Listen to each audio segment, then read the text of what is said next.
तो भाई लोग, क्या हाल चाल। तो कैसे हैं आप लोग? तो यार, बायोलॉजी स्टूडेंट्स के लिए जो भी नीट यूजी की प्रिपरेशन कर रहे हैं, द मोस्ट हैक्टिंग या फिर जो भी दिमाग हिलाने वाली, दिमाग खराब करने वाली चीज है, सबसे बड़ी जो प्रॉब्लम रहती है, फिजिक्स। ठीक है, तो उसके बारे में डिस्कस करेंगे हम। कैसे आप अगर अभी अपने टेस्ट में 100, 110, 120 स्कोर कर रहे हो आउट ऑफ 180, या फिर इवन 150 स्कोर कर रहे हो, तो आप कैसे अपना स्कोर यहाँ से यहाँ पहुंचा सकते हो। तो उस बारे में बिल्कुल डिस्कस करेंगे। ठीक है, क्योंकि देखो, फिजिक्स ऐसी चीज है, खासकर बायोलॉजी स्टूडेंट्स के लिए, क्योंकि अपने दिमाग में ऑब्वियसली रहता है कि यार अपने बायोलॉजी स्ट्रीम चूज की है तो अपना माइंडसेट पहले से ये है कि हाँ, हमें डॉक्टर बनना है। हमने ये स्ट्रीम इसीलिए चूज की है क्योंकि हम बायोलॉजी पढ़ पाए, है ना। और फिर हमें एक ऐसी सब्जेक्ट मिलती है, 2 साल तक हमें एक ऐसी सब्जेक्ट में दिमाग खपाना पड़ता है जो टोटली मैथमेटिक्स बेस्ड है ना। ऐसा लगता है इवन मैथ से भी ज्यादा टफ लगती है ये। तो ऑब्वियसली प्रॉब्लम रहती है, मेरे लिए तो रही थी। देखो, मैं तो क्लियरली बोलता हूँ, कोई शर्माने वाली बात नहीं है, बहुत बड़ी प्रॉब्लम रही थी, बहुत ज्यादा टेंशन दी है सब्जेक्ट ने, है ना। ऐसा भी हुआ है जब मेरे 50-60 मार्क्स आते थे 180 में से, है ना। और फाइनली जब नीट यूजी की एग्जाम हुई थी, या फिर 12th के पेपर्स के टाइम पे भी ये होने लग गया था यार, फिजिक्स में मार्क्स बढ़ने लग गए थे। नीट यूजी के एग्जाम के टाइम पे इवन मेरे घर वाले, मतलब पेरेंट्स, बिलीव नहीं कर पाए थे जब रिजल्ट आया था। मैंने कैलकुलेशन के टाइम पे बता दिया था, उन्होंने, वो बोल रहे थे नहीं, कहीं ना कहीं तेरे कैलकुलेशन मिस्टेक है। जब रिजल्ट आया था तब उन्हें खुद को ये बिलीव नहीं हुआ था कि मेरे मार्क्स फिजिक्स में केमिस्ट्री से ज्यादा है, क्योंकि फिजिक्स में मैं बहुत वीक था। तो केमिस्ट्री में फिजिक्स से मार्क्स मेरे सच में ज्यादा थे। और तो वही है, तो इस वीडियो में मैं आपको बहुत सिंपल से पॉइंट्स बताऊंगा। ठीक है, अब मैं वो चीजें आपसे डिस्कस नहीं कर सकता शुरुआत में कि कौन कौन सी बुक्स पढ़नी चाहिए, है ना। इस वीडियो में मैं नहीं बता सकता, क्योंकि एग्जाम की डेट 17 जुलाई आ चुकी है, काफी पास में, आपके पास ज्यादा टाइम नहीं है, 3 महीने आपके पास। तो अगर वो स्टूडेंट्स जो ऑलरेडी मतलब 23 या 24 नीट के लिए प्रिपेयर कर रहे हैं और वीडियो देख रहे हो, तो आप चाहते हो कि मैं ये भी बताऊं कि कौन कौन सी बुक्स पढ़ो, बेस्ट बुक्स, तो फिर जरूर आप कमेंट सेक्शन में आप कमेंट करके बताना। डेफिनेटली मैं वीडियो बना दूंगा। ठीक है, तो यार शुरू करते हैं बिना किसी कान में काइनेमेटिक्स डाले हुए। नहीं, शुरू करने से पहले आपका एक छोटा सा काम। क्या, नीचे लाल कलर का अगर सब्सक्राइब बटन दिख रहा है और ये मेरी प्यारी सी सूरत पहली बार देख रहे हो, तो उस लाल कलर के बटन को दबा के ग्रे कर दो। पता होगा ना यार, कर देना प्लीज। कर दिया? ठीक है यार, तो प्लीज प्लीज प्लीज चैनल को सब्सक्राइब कर देना और वीडियो को लाइक भी कर देना। चलो ठीक है, शुरू करते हैं। तो फिजिक्स में बिना बात घुमाए मैं सीधा आता हूँ। जब भी आप पेपर सॉल्व कर रहे हो तो फर्स्ट एंड फॉरमोस्ट थिंग, ठीक है, जो गलती मैंने काफी टाइम तक की थी, जो आप इम्प्रूव कर सकते हो, कि when you are solving a paper, जब भी आप पेपर सॉल्व कर रहे हो, then just go through the whole paper first. ठीक है, मैं ये नहीं कह रहा कि आप पन्ने पलटो, है ना। मेरे कहने का सेंस ये है कि एक बार आप सारे क्वेश्चंस पहले 10 या 15 मिनट के अंदर जरूर देख लो।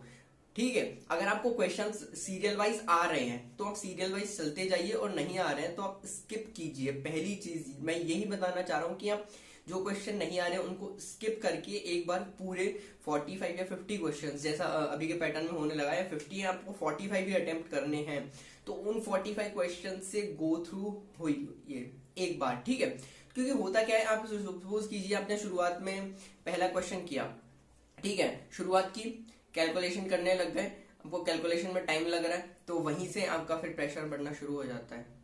माइंड के प्रेशर की बात कर रहा हूँ, बेवकूफ। और कोई प्रेशर और कौन सा बनेगा यार एग्जाम में। अच्छा, मजाक कर रहा हूँ। तो वहीं से माइंड पे आपका प्रेशर बढ़ने लग जाता है कि कैलकुलेशन कर रहे हैं, कैलकुलेशन कर रहे हैं। और मेरे साथ एक चीज बहुत बार हुई है, 11th में ज्यादा हुई है, कि मैं शुरुआत में क्वेश्चन सॉल्व कर रहा हूँ, मेरे को टाइम भी लग रहा है, और फाइनल उसका मतलब आंसर ऐसा आता है जो ऑप्शंस में होता ही नहीं था, है ना। फिर मैं मोस्ट क्लोज जो होता था वो मार्क कर देता था और वो मेरा गलत हो जाता था। ठीक है, तो आपको अगर लग रहा है कि आपका क्वेश्चन लेंथी होता जा रहा है, ठीक है, और प्रोबेबली या फिर नहीं हो पा रहा है ना, नहीं हो पा रहा है, तो उसको वहीं छोड़ दो। अगर लेंथी हो रहा है तो एक चीज आप बहुत ज्यादा इसमें मार्क कर सकते हो ध्यान से, कि आपने जहां तक कैलकुलेशन की है ना, और जो आपका लास्ट रिजल्ट है उसको आप ब्रैकेट में बंद कर दीजिए, ताकि आप वापस अगर उस क्वेश्चन पे आओ तो आपको पता हो कि यार यहाँ तक मैंने कर लिया, है ना। अगर आपके पास टाइम बच जाता है लकीली, तो यहाँ तक मैंने कर लिया, और फिर अब तो थोड़ी सी कैलकुलेशन कर पाओगे, क्योंकि फिर बाद में कंफ्यूजन ना हो पेपर में, है ना। तो इसी तरीके से आप क्वेश्चंस अटेम्प्ट कीजिए, ठीक है। और पूरे 45 क्वेश्चंस के ऊपर से एक बार ग्रो थ्रू तो हुई है, ठीक है। इसका बेनिफिट क्या होता है कि कई बार ऐसे क्वेश्चंस जो होते हैं जो बीच में होते हैं फिर पीछे होते हैं, कि जो अपने को आते थे, है ना, तो ये जब आते हुए क्वेश्चंस रह जाते हैं तो बहुत बुरी बात होती है ना। तो वो चीज अपने को नहीं करनी है, ठीक है।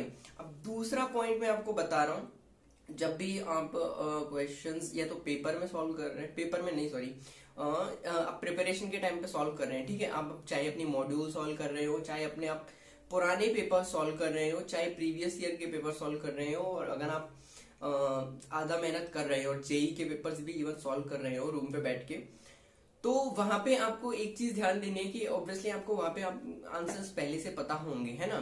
तो ऐसा नहीं कि एक क्वेश्चन सॉल्व किया, आंसर देख लिया, या फिर पहले आंसर देख लिया फिर क्वेश्चन सॉल्व किया, ये गलती कभी मत करना।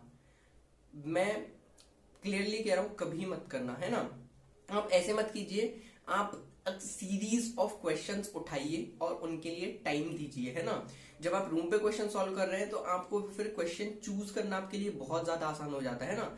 मैं जैसे कह रहा हूँ कि आप अपना ये मान लो पुराना पेपर सॉल्व कर रहे हो कोई भी, है ना, जरूर करना अगर नहीं किए अब तक तो, ठीक है। सपोज करो पुराना पेपर या फिर कोई भी नीट का पहले का, नीट 2017, नीट 16, 18, जो भी पहले का पेपर सॉल्व कर रहे हो, तो आपने 5 क्वेश्चन उठा लिए, अपने देख लिए कि इस क्वेश्चन में इतना टाइम लगना चाहिए और मेरे को लगेगा, तो आपने कैलकुलेशन करके टाइमर लगा दिया। अब आप उन 5 क्वेश्चंस को, 5 या जितने भी आपसे हो सके, 5 7 है ना, एक सीरीज ऑफ क्वेश्चंस उठाइए, उनको फिर सॉल्व कीजिए, फिर एक साथ उनके आंसर्स चेक कीजिए, ठीक है। तो ये बहुत ज्यादा इंपॉर्टेंट चीज है। और थर्ड वन जिसके बारे में मैंने अभी डिस्कस किया कि analyse the wrong questions that you have already done in your papers, ठीक है। अगर आप ड्रॉप ले चुके हैं तो आपने पहले के पेपर्स तो ऑब्वियसली एनालाइज कर ही लिए होंगे, जितने भी आपने गलत किए हैं, है ना। नहीं किए हुए तो अब कर लीजिए। देखिए, अब मैं ऑनेस्टली ईमानदारी से मेरी बात बता दूं, मेरे साथ क्या होता था जब शुरुआत में फिजिक्स में, शुरुआत में तो मेरे अच्छे नंबर आते थे, मेरे बीच में गिरने लगे थे। तो ठीक है, ऐसे हो रहा है कि बायो में अच्छे मार्क्स आ रहे हैं, 280 आ रहे हैं, 300 आ रहे हैं, 300 क्रॉस कर रहे हैं, ठीक है, 320, 350 भी आ जाते थे, ठीक है। तो बायो में अच्छे मार्क्स आ रहे हैं, केमिस्ट्री में ठीक है ठीक ठाक मार्क्स आ रहे हैं, 100 के तो ऊपर ही रहते थे। फिजिक्स में हम कैलकुलेट किए, 70 मार्क्स आए, 80 मार्क्स आए, 50 मार्क्स आए, 60 मार्क्स आए, तो वहीं पे दिमाग खराब, है ना। तो हो गया क्या, बायो के पेपर देखिए, बायो के पेपर चेक किए, फिर बाद में क्या किया, उसकी जब अपन पेपर एनालिसिस करने बैठे या फिर पेपर में अपने मिस्टेक्स देखने बैठे, तो बायो का अच्छे से देख लिया क्या, 3 या 4 जितने भी मतलब 10 क्वेश्चन भी अगर गलत हुए तो वो अच्छे से देख लिए, बुक में देख लिए, मार्क भी कर लिए। केमिस्ट्री के भी देख लिए, केमिस्ट्री के तो मैं कभी कभार वैसे केमिस्ट्री के भी मिस कर देता था। और फिजिक्स में देखा कि यार भैंस के यहाँ कितने सारे क्वेश्चन गलत है, आधे से ज्यादा क्वेश्चन गलत है, तो थाड़ में जान दो, है ना, दिमाग खराब हो जाता है वही देख के। तो ये नहीं करना, जो भी गलती है, ठीक है। आपको मैं बता रहा हूँ बायो और केमिस्ट्री में जितना टाइम लग रहा है, ठीक है, पेपर एनालाइज करने में, पेपर सॉल्व करने में, उससे आपको 2 या 3 टाइम लगेगा फिजिक्स को एनालाइज करने में। बट सबसे ज्यादा इंपॉर्टेंट और सबसे ज्यादा बेनिफिशियल प्रोसेस आपके लिए रहेगी अगले पेपर का स्कोर। इसी पे आपका डिपेंड करेगा कि अपने पिछले पेपर में, है ना, कितना उसको अच्छे से एनालाइज किया और आपने कितनी अपनी गलतियों को स्पॉट किया है, ठीक है। चौथी और मोस्ट इंपॉर्टेंट चीज जो कि मैं वीडियो के लास्ट में बता रहा हूं, क्योंकि अगर आप देख रहे हो यहाँ तक तो इसका मतलब आप सच में अच्छा करना चाहते हो, है ना। तो इसीलिए आपके लिए अच्छी चीज लास्ट में बताई है मैंने। इसी बात पे अगर नहीं किया अब तक तो लाइक कर देना, ठीक है। तो अच्छी चीज ये है कि कुछ टॉपिक्स ऐसे होते हैं जिनको मैं गोल्डन टॉपिक्स कहता हूँ, ठीक है। अपने स्टडी के टाइम में मैंने मार्क्स कर रखे थे। जैसे टॉपिक्स हैं मॉडर्न फिजिक्स के, ठीक है, सेमीकंडक्टर्स आप ले लो, ईएम वेव्स आप ले लो, ठीक है। तो वो क्वेश्चंस हमेशा थ्योरेटिकल रहते हैं, आपने देखे होंगे ना, कंडक्टर्स के बैंड बना दिए, नाम पूछ लिया गेट का, ठीक है, ईएम वेव से क्वेश्चन आ गए, है ना। और ऐसे शुरुआत में जो थ्योरेटिकल क्वेश्चंस होते हैं काइनेमेटिक्स से पहले वाले, ठीक है। तो ये मतलब मॉडर्न फिजिक्स के क्वेश्चंस। एक और जो केमिस्ट्री में टॉपिक है स्ट्रक्चर ऑफ एटम, ठीक है, तो ये भी काफी सारे क्वेश्चन बनाता है। तो ये मान लो आप 8 से 10 क्वेश्चन हर पेपर में लेके चलते हैं, है ना। और ये क्वेश्चंस आपके 30 से 40 नंबर आराम से इंक्रीज कर सकते हैं। तो आपको बस इसमें एक छोटा सा काम करना है, अगर आपने अब तक नहीं किया है और कर लिया है तो दोबारा करो। इन मॉडर्न फिजिक्स के क्वेश्चंस की एनसीईआरटी की एक बार रीडिंग मारो, है ना। आप रीडिंग मारोगे आपकी थ्योरी क्लियर होगी, क्योंकि ये मोस्टली क्वेश्चंस थ्योरेटिकल होते हैं, ठीक है। और भी बाकी बहुत सारे थ्योरेटिकल क्वेश्चंस आते हैं, बट ये आप एक बार एनसीईआरटी की रीडिंग मारोगे, एक बार मार लिए तो एक और बार मारो, है ना, तो चीजें बहुत ज्यादा क्लियर हो जाएंगी आपके लिए, है ना। तो आप 30 से 40 क्वेश्चन में ही चाहता हूँ कि, ठीक है, मैं जो सर कहना चाह रहा हूँ कि अगर 10 क्वेश्चन आ रहे हैं इन टॉपिक से, तो आप 10 में से एक भी क्वेश्चन गलत ना करो, है ना। इजी क्वेश्चंस है, सारे कवर कर लो, ठीक है। कैलकुलेशन वाले क्वेश्चंस चलो ठीक है, वो आपकी एक्सपीरियंस में आपने कितने क्वेश्चन सॉल्व किए हैं वो उस पर डिपेंड करते हैं, but theory questions basically totally ये शो करता है कि आपका कॉन्सेप्ट कितना क्लियर है। तो एक बार एनसीईआरटी की रीडिंग मान लो, ठीक है। और बाकी बहुत सारी चीजें मैं आपके लिए लेके आऊंगा, आपके जो भी सजेशंस हैं आप कमेंट सेक्शन में बताइए। और यार अभी तक अगर चैनल को सब्सक्राइब नहीं किया है तो प्लीज प्लीज प्लीज चैनल को सब्सक्राइब कर देना। मिलते हैं आपसे नेक्स्ट वीडियो में, तब तक के लिए tata bye bye, see you. और बहुत अच्छे से प्रिपरेशन करते रहो, बेस्ट ऑफ लक।